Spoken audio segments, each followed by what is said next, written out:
नमस्कार दोस्तों, स्वागत है आप सभी का अपने YouTube channel subject study point में।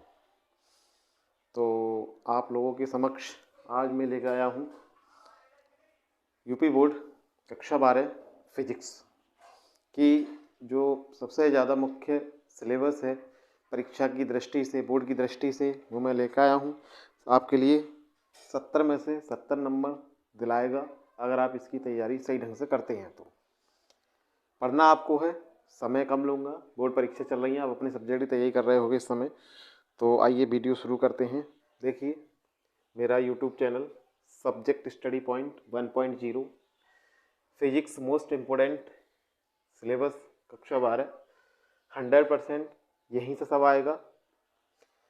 70 में से 70 लेकर आपको आना है और मुझे उम्मीद है कि आप लेकर आओगे। ये हम 2023 यूपी बोर्ड की परीक्षा की तैयारी कर रहे हैं। देखिए आपको पढ़ना क्या क्या है। पार्ट 1 से स्टार्ट करते हैं। कूलाम का नियम इम्पोर्टेंट है, बहुत ही आसान है। वैद्युत क्षेत्र की तीव्रता, वैद्युत क्षेत्र की तीव्रता, एक बिंदु आवेश के कारण वैद्युत क्षेत्र की तीव्रता का व्यंजक, वैद्युत द्विध्रुव के कारण वैद्युत क्षेत्र की तीव्रता अर्थात अक्षीय स्थिति में और निरक्षीय स्थिति में दोनों आपको तैयारी करनी है। विद्युत द्विध्रुव आघूर्ण क्या होता है, इसकी परिभाषा, इसका सूत्र क्या है वो आपको देखना है। गॉस की प्रमेय, गॉस की प्रमेय का परिभाषा जो है आपकी, वो नियम जो होती है वो करना है आपको। इसके साथ साथ इसकी उत्पत्ति प्रूव भी करना है कि गॉस के नियम का हम निगमन कैसे करते हैं। इसके साथ साथ गॉस की प्रमेय के कुछ अनुप्रयोग हैं। तो अनुप्रयोग हैं आपके कुछ, जैसे एक आवेशित लंबे तार के निकट वैद्युत क्षेत्र की तीव्रता ज्ञात करना, अचालक समतल प्लेट के कारण वैद्युत क्षेत्र की तीव्रता ज्ञात करना। तो इस गॉस की प्रमेय के दो अनुप्रयोग इंपॉर्टेंट है, दोनों आप ध्यान से कर लेना। अगला है विद्युत फ्लक्स की परिभाषा, विद्युत विभव, एक बिंदु आवेश के कारण विद्युत विभव, दो बिंदु आवेश के कारण अक्षीय स्थिति में, निरक्षीय स्थिति में। निरक्षीय स्थिति में इसका मान 0 होता है, विद्युत विभव का मान। अक्षीय स्थिति में वैद्युत क्षेत्र की तीव्रता 0 नहीं होती है। निरक्षीय स्थिति में ध्यान रखना, पूछा जाता है कि निरक्षीय स्थिति में वैद्युत क्षेत्र की तीव्रता, वैद्युत विभव का मान 0 होता है लेकिन विद्युत क्षेत्र की तीव्रता 0 नहीं होती। इलेक्ट्रॉन वोल्ट यानी 1 EV की परिभाषा क्या है, विभव प्रवणता क्या होती है, संधारित्र की धारता, संधारित्र क्या होता है, इसकी धारता।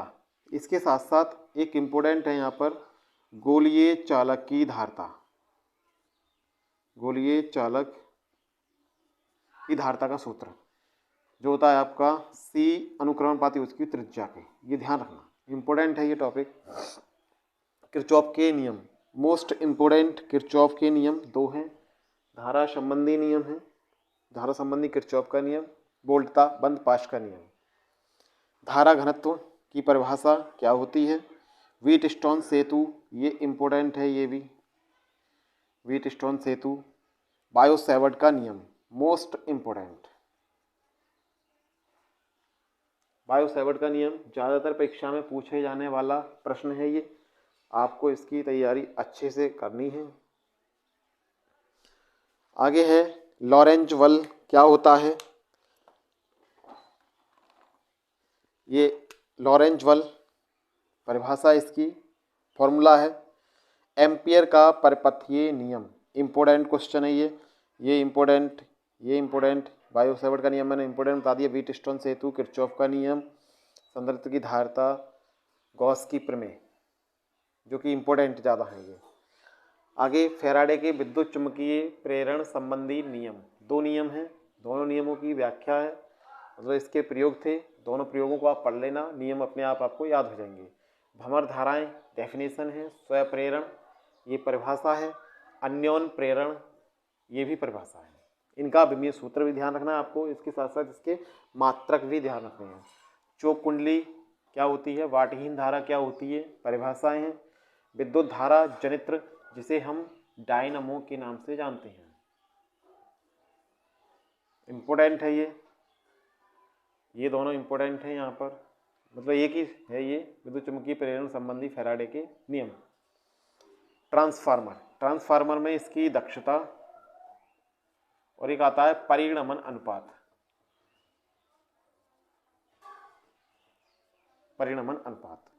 मैक्सवेल का विद्युत चुम्बकीय तरंग सिद्धांत, इससे पहले को कुछ रह गया था। समविभव पृष्ठ क्या होता है, छोटा सा टॉपिक है, इंपोर्टेंट है। पतले तार द्वारा जोड़े जाने पर दो चालकों का जो उभयनिष्ठ विभव होता है उसका व्यंजक क्या होता है, और उसमें ऊर्जा की हानि किसके बराबर होती है, ये इंपोर्टेंट टॉपिक है। समांतर प्लेट संधारित्र की धारता, इंपोर्टेंट। धारा तथा अनुगमन वेग में संबंध, और आपका ये इंपोर्टेंट है म्यू नॉट तथा एप्सिलॉन नॉट में संबंध, जो कि प्रकाश की चाल से संबंधित होता है। ये सेकंड बुक की बात करें, इसमें पेपर आपका एक ही होगा पोर्शन, फर्स्ट बुक का ये हो गया, सेकंड बुक का आगे है। प्रकाश का परावर्तन व इसके नियम, प्रकाश का अपवर्तन व इसके नियम। लेंस की क्षमता का सूत्र क्या होता है, इसका मात्रक क्या है, मीटर में क्या होता है, सेंटीमीटर कैसे मापते हैं, ये अलग अलग तरीके से क्वेश्चन पूछ लिए जाते हैं। नेत्र की समझने क्षमता क्या होती है, पता हो तो इसकी परिभाषा आप याद करना।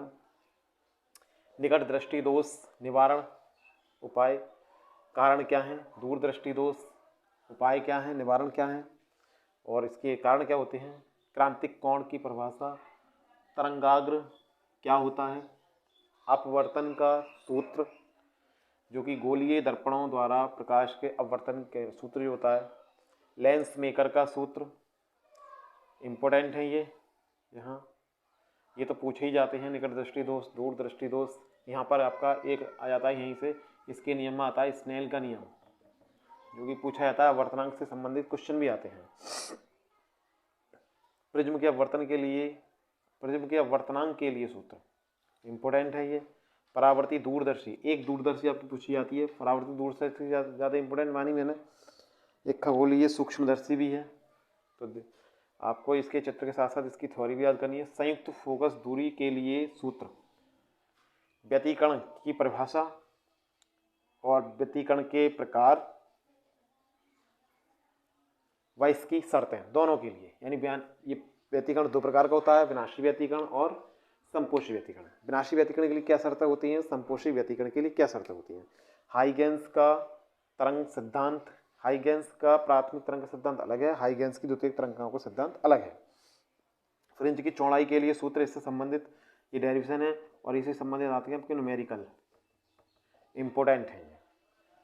हाइगेंस का तरंग सिद्धांत द्वारा प्रकाश के परावर्तन और अपवर्तन की व्याख्या, ये इंपोर्टेंट है। यहाँ पर प्रकाश में दोहरी प्रकृति पाई जाती है, कण प्रकृति और तरंग प्रकृति, तो इसे द्वैत प्रकृति कहते हैं। प्रकाश वैद्युत प्रभाव, जिसे प्रकाश वैद्युत उत्सर्जन की घटना भी कहते हैं। इसके नियम क्या क्या हैं, व्याख्या किस प्रकार होती है। रदरफोर्ड का परमाणु मॉडल व अल्फा कण, इसका रदरफोर्ड का अल्फा कण संबंधी प्रकीर्णन प्रयोग, दोनों इंपॉर्टेंट हैं।